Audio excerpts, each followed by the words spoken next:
শিক্ষার্থীদের হচ্ছে হল থেকে বের করা, হল বাণিজ্য করা, ব্যবসা করা। আমাদের যে রিভা আছে উনার সাথে উঠা বসা ছিল। ছাত্রলীগের এক নেত্রীকে গ্রেপ্তার করেছে লালবাগ থানা পুলিশ। ওই শিক্ষার্থী ইডেন কলেজের মার্কেটিং বিভাগের ছাত্রী। অনার্সের সার্টিফিকেট তুলতে গিয়ে ছাত্রলীগের ইডেন কলেজ শাখার সাংগঠনিক সম্পাদক বৈশাখী আক্তার আটক হয়েছেন।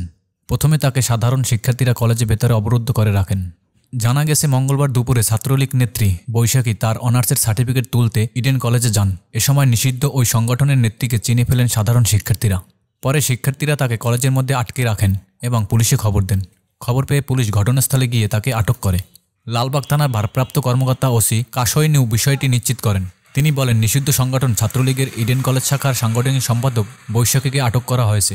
সে কলেজে সার্টিফিকেট তুলতে গিয়েছিল বলে আমরা জানতে পেরেছি। পরে তাকে শিক্ষার্থীরা আটক করে পুলিশে খবর দেয়। পুলিশ তাকে আটক করে থানায় নিয়ে আসে। বৈশাখী আক্তার ইডেন কলেজের মার্কেটিং বিভাগের শিক্ষার্থী ছিলেন। তার বিরুদ্ধে হলে ছিট বাণিজ্য এবং জুলাই আন্দোলনে শিক্ষার্থীদের উপর হামলার অভিযোগ ওঠে। এ ঘটনার পর ক্যাম্পাসে উত্তেজনা ছড়িয়ে পড়ে। সাধারণ শিক্ষার্থীরা বলেন, কার ইন্ধনে ক্যাম্পাসে ঢুকেছে বিষয়টি খতিয়ে দেখা উচিত। এ সময় সাধারণ শিক্ষার্থীরা তার শাস্তির দাবিতে বিভিন্ন স্লোগান দিতে থাকেন।